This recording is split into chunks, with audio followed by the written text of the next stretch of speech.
저번 주에 사띠의 기본에 대한 얘기를 했습니다. 첫 번째가 경험하는 순간과 사띠하는 순간을 분명히 구별하라 얘기를 했습니다.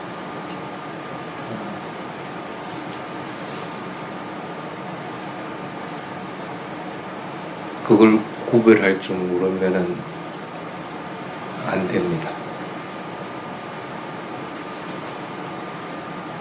그래서 경험하는 순간은 선심도 있고 악심도 있을 수가 있는데, 사띠하는 순간은 어떠한 경우든지 선심일 수밖에 없습니다.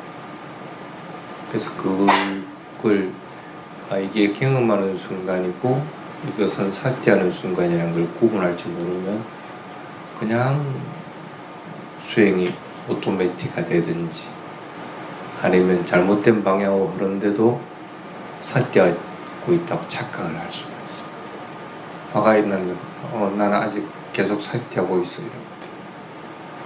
수행에서 우상한 성품, 변하는 성품이 보이지 않고 그냥 배가 불러오고 끄지고 하는 걸 알아차리고 있는데도 나 지금 사띠하고 있습니다. 그래서 그걸 분명하게 구분을 해요. 경험하는 순간과 사띠하는 순간은 분명히 다릅니다.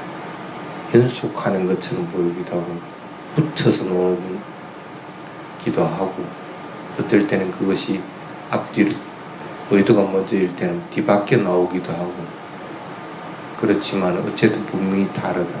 그래서 그걸 구별하는 걸 자꾸 하도록 하라는 얘기를 했습니다.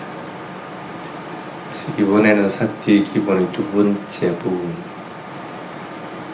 생각이나 망상, 판단에 빠지지 말아라.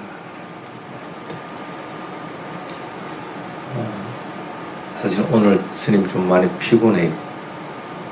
어제 저녁에 늦게 누가 찾아왔어요. 스님, 저하고 영안실에 좀 갑시다. 무슨 일인데요? 자기가 아는 사람의 아버님이 돌아가셨는데 가족이 아무도 안 온대.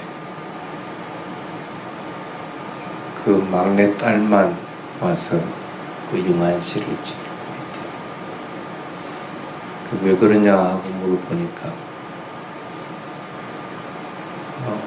아버님이 일찍 집을 떠나 모아이라. 떠나가지고 있다가 죽기 직전에 이제 요즘 나라에서 그런 게 있는 모양이네. 이렇게 그걸 보살펴 준다고 그러나? 그러니까 가족도 찾아주고 뭐 그리고 죽고 나서 장례도 이 국가에서 아마 치러주는 게 있는 거예요.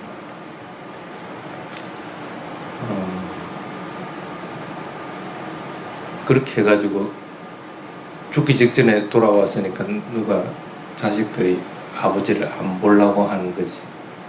그래서 아무도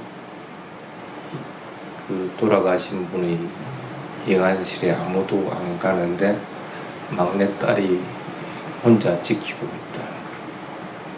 그리고 제 오빠도 있고 누나도 있고 할 건데 그분들은 아버지를 본 시간이 더 많을 건데 막내딸은 뭐 그런 게 없어서 그거 짓고 있느냐 하니까 그건 자세한 건 모르겠대. 그래서 뭐 가보자. 내가 뭐 할 게 없는데 죽은 사람한테 나가서 뭘 해주겠노. 가서 살아있는 막내딸한테 그래도 위로라도 좀 해주는 것이 안 낫겠나 해서 갔습니다.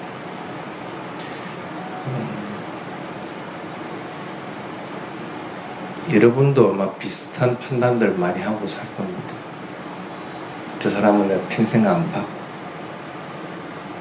저 사람은 나쁜 사람이야.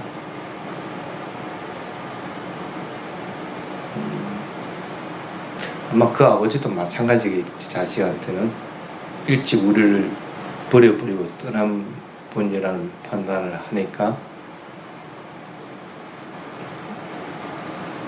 죽고 나서도 내가 갈 이유가 없다.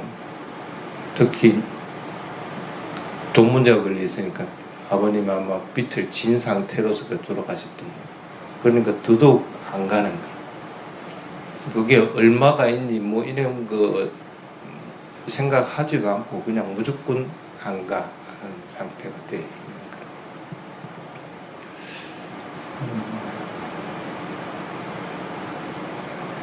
참 여러분은 그렇게 되진 않아야 될 건데 자식도 마찬가지고 또 여러 그 아버님 같은 경우도 마찬가지고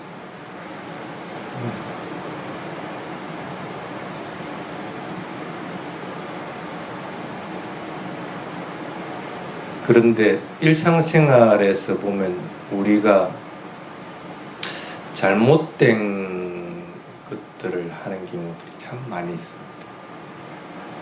판단하는 부분에서 뭔가를 딱 판단하고 나면 참 안 바뀌려고 합니다. 자기가 알고 있는 걔네든지 아니면 뭐 여러 가지들 나는 이게 좋다 하고 판단 내리면 안 바꾸려고 합니다. 특히 여자들은 그런 게 심하다고 그러대. 옷도 어떤 메이크 하면 그거 입어야 되고 화장품도 어떤 메이크 하면 그거 물론 자기한테 맞고 하니까 그걸 쓰겠죠. 근데 그거는 자기한테 맞는 걸 구분해 가지고 판단 내리는 것들이 있고. 근데 어떤 경우에는 다른 사람이 그걸 하기 때문에 자기는 구분하는 게 없이 그냥 바로 판단을 내려 가지고 그것만 쓰는 경우도 있고 그렇습니다.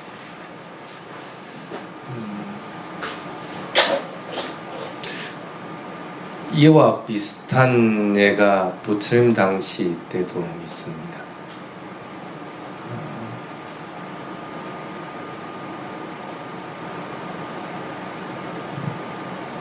예를 들어 봅시다. 오늘 사람들이 이렇게 모여 있습니다. 수준이 다들 조금씩 틀립니다. 어디를 보고 설법을 해야 될까? 어디에 기준을 맞춰야 돼? 그건 스님이 설법을 할 때 분명히 구분을 해야 됩니다. 이 정도 수준에서 하면 되겠다. 아니면 조금 더 강도가 세게, 조금 더 심오하게, 아니면 아주 평이하게 하는 것 같다. 내가 구분할 줄 알아야만이 그게 맞게끔 법을 설할 수가 있습니다. 여러분들 마음을 속속들이 알 수는 없겠지만은 그래도 눈빛이나 여러 가지들을 보고 그것들을 구분을 해냅니다. 구별을 해내는 거죠. 또 밥때가 되면 스님 법문하다가 중단을 합니다. 실제 배가 고픈 건 아닌데 그런데 밥때에 밥을 먹어야 된다는 걸 갖다 분명히 구별을 해냅니다. 그거는 하는데 밥때에 밥을 먹는다 해가지고 음식을 내가 취사 선택하지는 않습니다. 요건 내한테 좋은 음식, 이건 나쁜 음식, 이건 딱딱한 음식 그렇게 구별하지는 않습니다. 그냥 주는 대로 그냥 먹습니다. 그래서 어떨 때는 위장장애를 일으켜가지고 고생하는 경우도 있기도 합니다. 그래도 그런 구별은 나에게는 필요하지 않다고 여기기 때문에 안 합니다. 만약에 예를 들어서 여러분들을 모르는 상태다. 그럼 나는 구별 안 하고 여러분의 수행 상태나 여러 가지들을 구별하지 않고 그냥 내가 알고 있는 법을 설해버리게 됩니다. 그 구별해야 될 게 있고 하지 말아야 될 게 있는데 대부분 사람들은 이걸 기준을 잡을지 못합니다. 그냥 무조건 구별하고 판단하고 아니면 판단하고 또 구별하고 하는 것들을 합니다.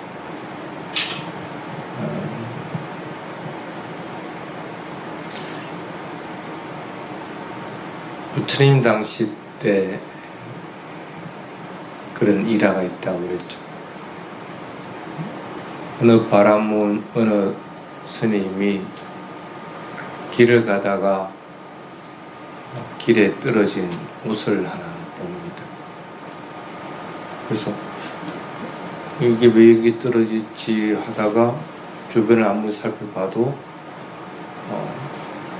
사람이 없고 주인이 없어.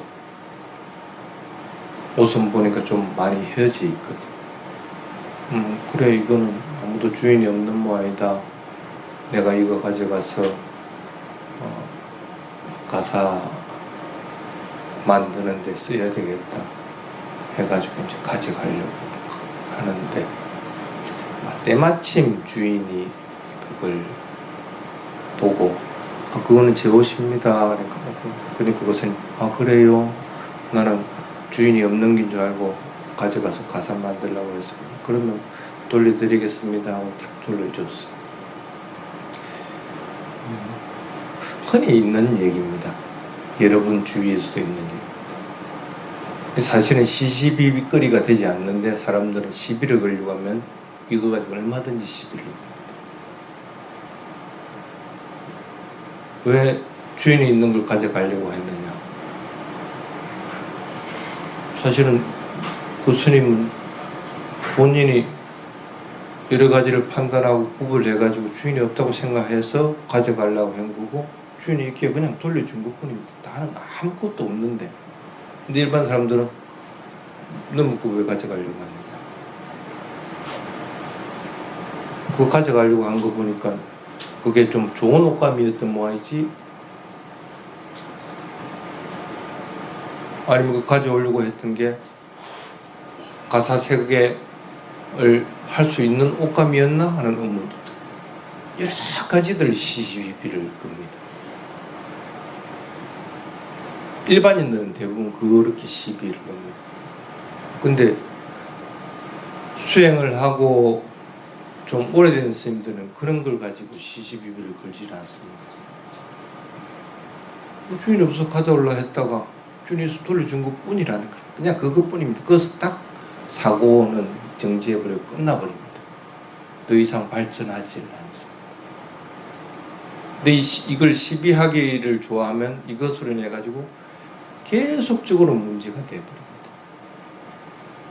그것만 가지고 하는 게 아니고 과거에 또 뭐 문제 뭐 여러 가지들 다 끄집어내 가지고 그냥 서로 만신창이가 되듯이 그렇게 더라고요.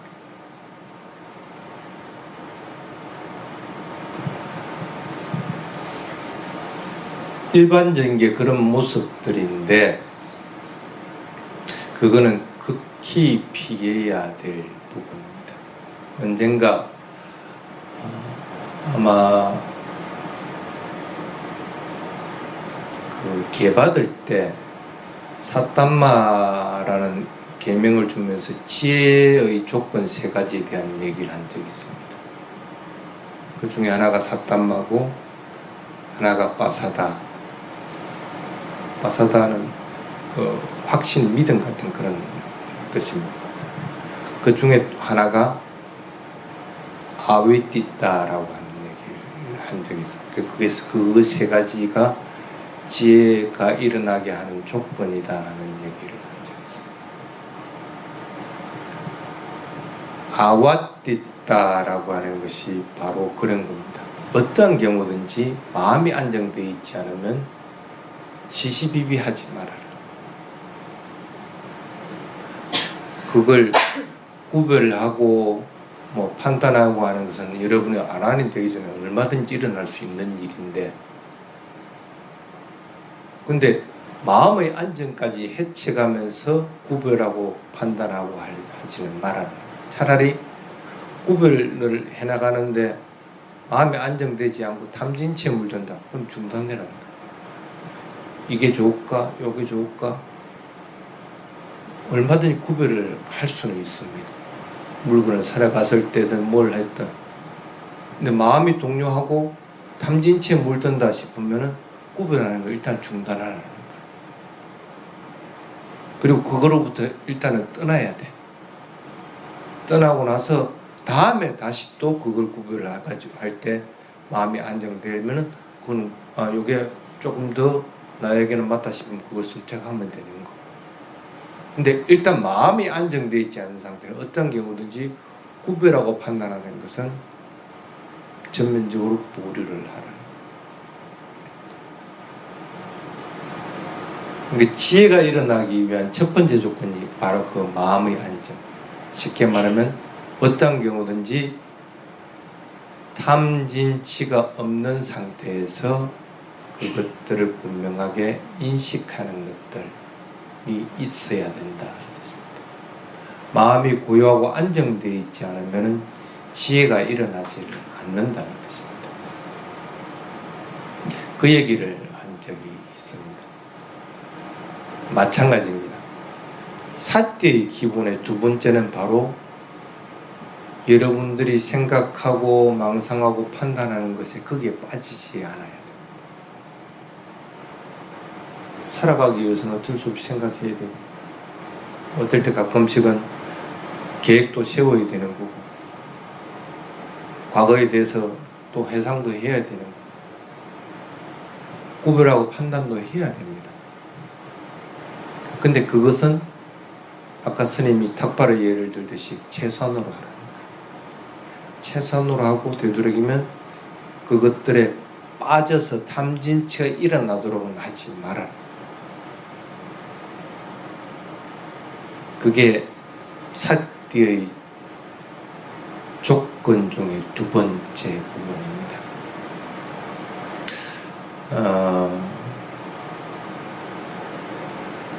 사띠는 어찌 보면은 이 두 번째 조건이 선제 조건으로 돼야만이 첫 번째 조건인 경험하는 순간과 사띠하는 순간을 분명하게 구별해 할 수가 있습니다.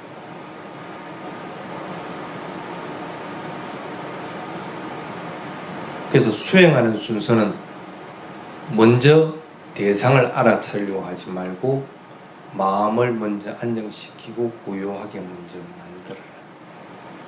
그래야만이 마음이 금방금방 대상을 알아차릴 상태가 됩니다.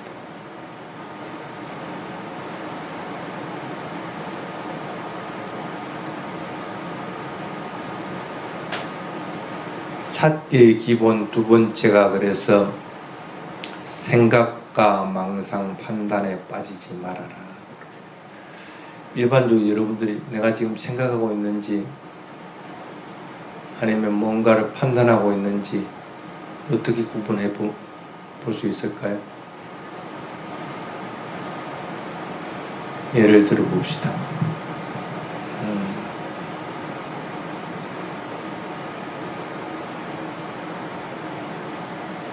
뭔가를 판단하고 뭔가를 봤을 때 꼭 안 좋은 것만 보이는 사람이 있죠. 부정적인 것만 보이는 사람들. 그런 사람들은 여기에 딱 빠져 있는 상태. 어떤 경우든지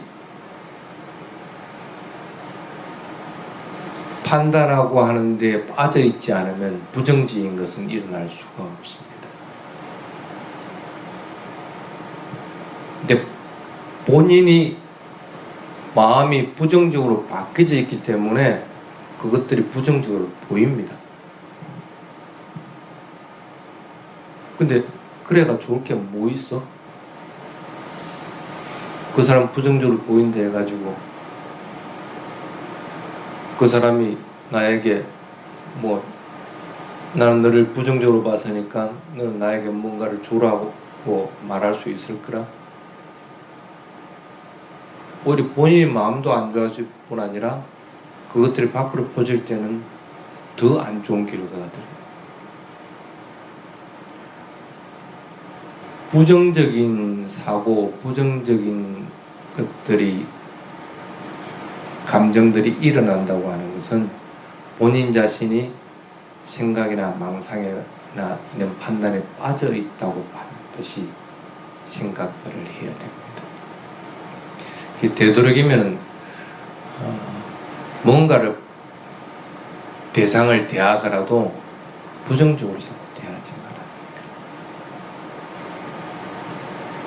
마라. 수행을 잘한 분들이나 깨달음의 단계에 이르는 사람들은 죽으면 뭐 어떻게 될까? 죽음을 맞이합니다. 부정적인 생각이 아니에요. 죽음이 오는 건 당연한 거니까. 나는 언젠가는 죽어야 되는데 그게 이제 나한테 닥친 거다 하고 생각하니까 그냥 받아들입니다. 그래서 죽을 준비를 합니다. 실제로. 아마 스님도 한국을 떠날 날짜가 되면은 그걸 준비를 할 겁니다. 여러분들은 조금 더 당부하는 말이 많아지든지 어떤 수단을 쓰든지 이제 여러분들과 이별할 시간이 다가왔다는 걸 그렇게 아마 표출이 될 겁니다. 그냥 받아들이는 거야. 내가 여기 떠날 때가 되었어. 그러면 좀 준비를 하고 나서는 그냥 훌쩍 떠나면 됩니다. 여행 준비를 잘한 사람들은 여행 갈 때 기분 좋게 갑니다. 준비가 안 되면은 가면서도 근심 걱정에 휩싸입니다. 갈 준비가 안 되는데 가라고 할 것 같으면 끌려가듯이 하고 가기 싫어합니다. 죽음을 맞을 준비가 안 됐으면 죽기 싫어합니다. 그렇다고 안 죽는 건 아닌데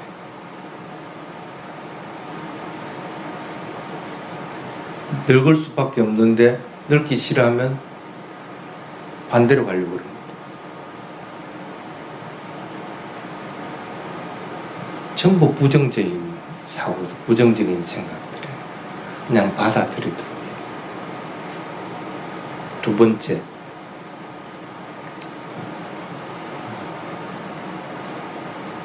여러분들은 흥미를 끄는 게 뭘까? 과거에 대한 거? 옛날 일 생각, 옛날에 참내 잘 살았지. 옛날에는 이리 부자였지. 자기 위안을 삼는 거예요.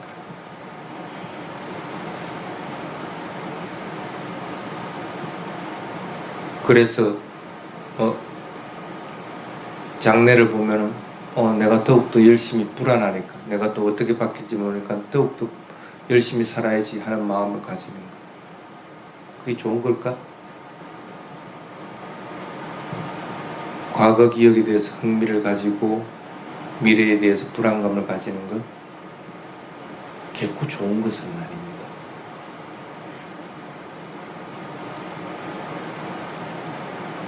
아마 그 경험들을 해봤을 겁니다. 엄마 아빠는 옛날에 이렇게 해서 자식이 곱창을 깁니다.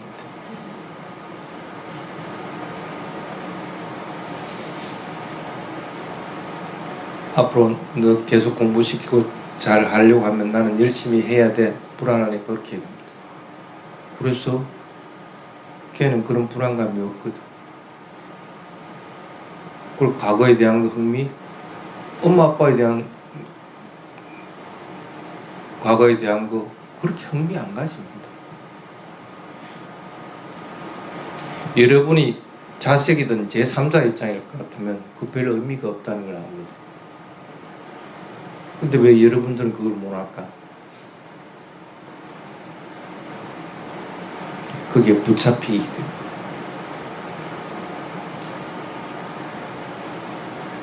지금을 살지 못하면 과거에 대해서 흥미를 가지고 붙잡게 되고 미래에 대해서 불안하게 돼요.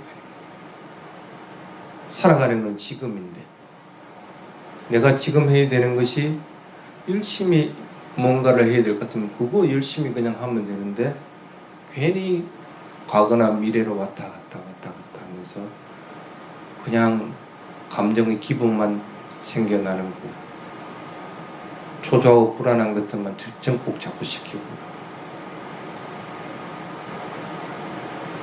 과거의 좋은 거 끄집어내가지고 행복해진다? 그건 행복해지는 것이 아니고 담심이 일어나는 것 뿐입니다. 미래에 대해서 불안해한다? 그거는 진심이 일어나는 것 뿐입니다. 탐진치 계속 빠져가 허덕인다는 생각을 안 하고 나는 불안하니까 더욱 열심히 한다고 생각을 하고 그래도 과거로 인해 가지고 내가 위안을 받는다고 생각. 그럴 것 같으면 뭐 그렇게 용인할 것 같으면 세상 모든 걸 잊기 위해서 술 먹고 마약 하는 거는 용인도 해줘야 되겠네? 그건 아니라는 거예요.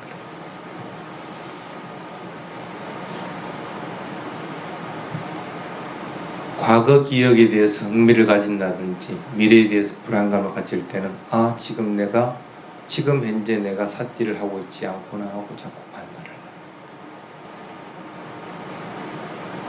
그게 두 번째 부분입니다. 세 번째 부분.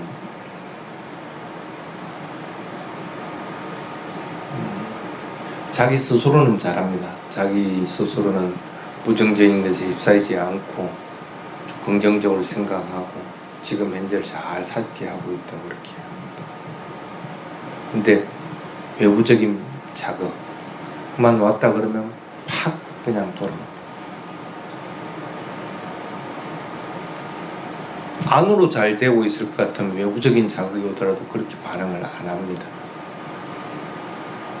자기 몸과 마음을 잘 컨트롤하고 있으면은 외부적인 자극이 오더라도 그것에 대해서 반응하는 건 자기의 몸과 마음입니다. 1차적으로. 컨트롤이 안 되니까 외부적인 자극에 대해서 반응을 팍 하게 되는 거예요.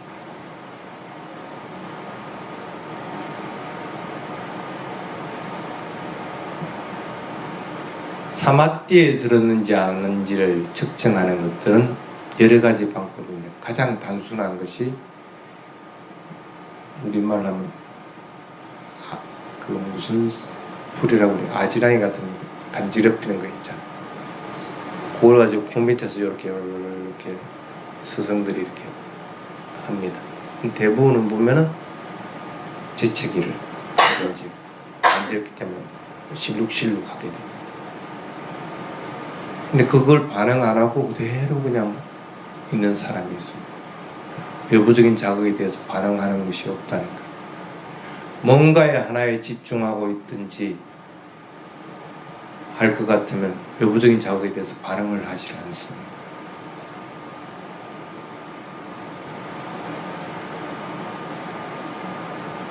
그래서 부처님은 옆에서 천둥 소리가 나고 비바람이 불어도 그걸 모르고 산매에 들어있게 됩니다.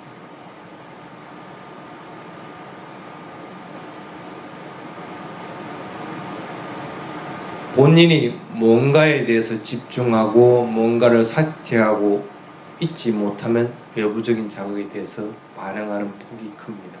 그리고 금방금방 반응을 하게 됩니다. 그것도 부정적인 것으로.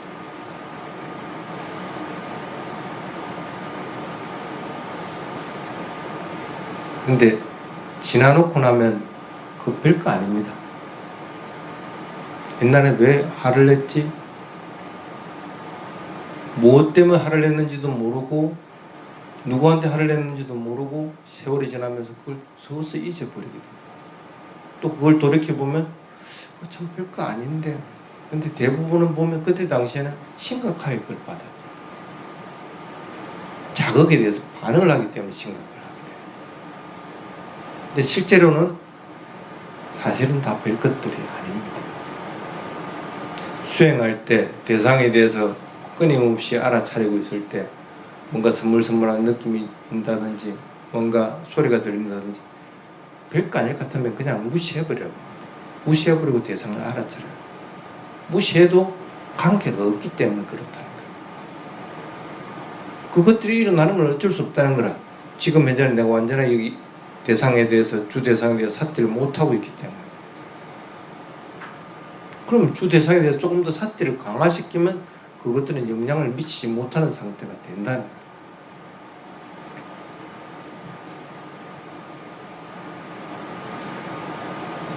여러분이 잘 살고 있는지 못 살고 있는지는 외부에 드러나는 모습을 가지고 판단을 합니다. 그 얘기는 외부적인 자극에 대한 여러분들이 반응 부분입니다.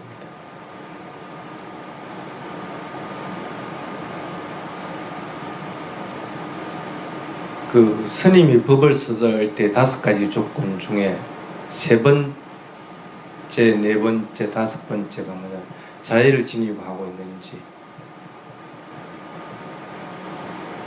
그거는 다른 말로 하거든. 여러분들도 다른 사람에 대해서 말을 할 때 자애를 지니고 말을 하고 있는지,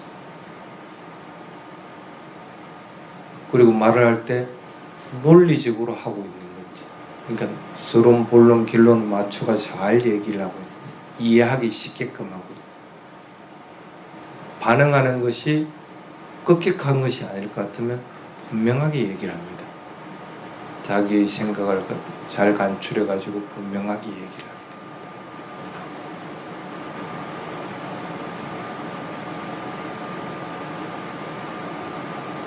꼭 슬퍼할 때만 필요한 것이 아니고 여러분들이 일상적으로 자극에 대해서 반응할 때도 꼭 필요한 겁니다. 어떤 경우도 반응을 해야 된다 할 것 같으면 자애를 지닌 채 반응을 하는 거예요. 그리고 그 반응하는 것들은 분명히 탐지식 없는 상태에서 논리정연하게 설득하고 쉽게 이해될 수 있게끔 하라는 거예요. 뭔가를 내가 반응했을 때 저 사람이 그걸 받아들일 수는 있어야 될 거 아니에요. 긍정할 수 있게끔. 그 다음에 4번째,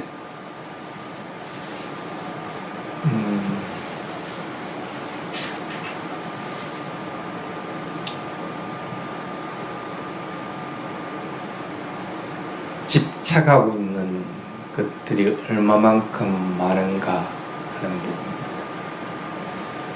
대부분은 이해하기 쉬운 거는 그냥 물건이든지 뭐 가족이라든지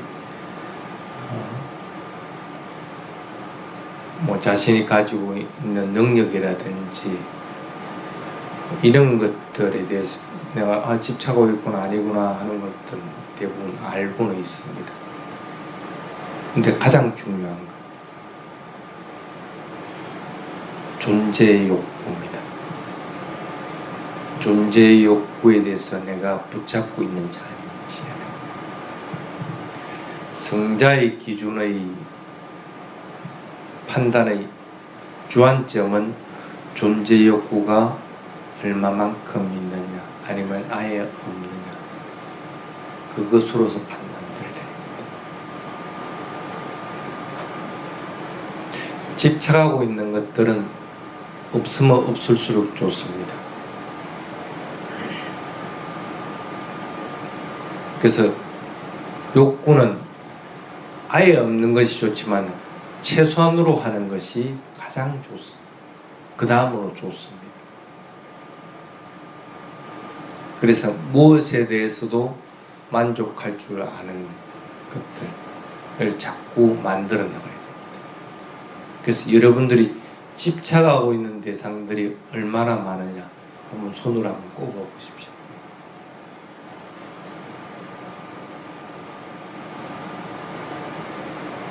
없도록 만들어 보라는 거예요. 어쩔 수 없이 나하고 인연이 됐으면 내하고 가까운 사람, 내 가족, 그 다음에 내가 쓰고 있는 물건, 그거는 어쩔 수 없이 필요한 부분들입니다. 그런데 그것들에 대해서 집착하고 있느냐 아니냐. 주라면 줄 수 있어? 그게 부사져도 아깝지 않아?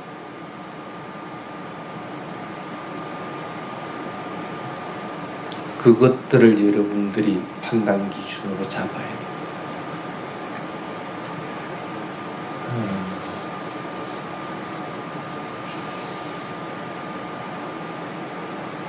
그 다음이 사고하는 것.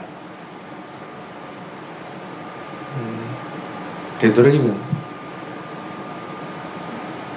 머릿속으로만 굴리려고 하는 건 안 하는 것이 가장 좋습니다.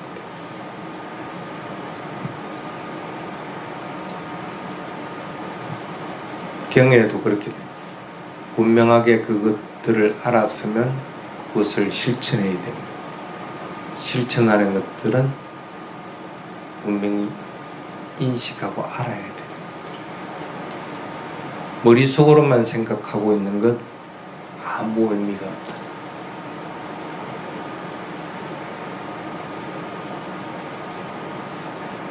그래서 사고하는 부분들은 되도록이면 줄여나가려고 합니다. 그리고 마지막으로 나라고 하는 것, 무상고 무아에 대한 성품들을 분명하게 보면 자아라고 하는 것들은 존재를 하지 않는다는 사실을 압니다. 그래서 자아에 대한 것들을 자꾸 떨쳐내버릴 수 있도록 만들어 나가야 됩니다. 이러한 것들이 사태의 기본인 둘째 조건, 생각이나 망상, 판단에 빠지지 않는 길입니다. 그래서 사태의 기본인 이 두 가지는 분명하게 여러분들이 기억을 해야 돼요. 내가 지금 사태를 잘하고 있는지 아닌지를 분명하게 알아서 잘못되어 있으면 다시 조정을 해요. 첫 번째가 경험하는 순간과 사티하는 순간을 분명히 구별할 수 있도록 하라. 두 번째가 생각이나 망상, 판단에 빠지지 않도록 하라. 지금 일어난 것 즉시 그냥 알아차리려고 자꾸 노력을 해요. 오늘은 여기까지 하겠습니다.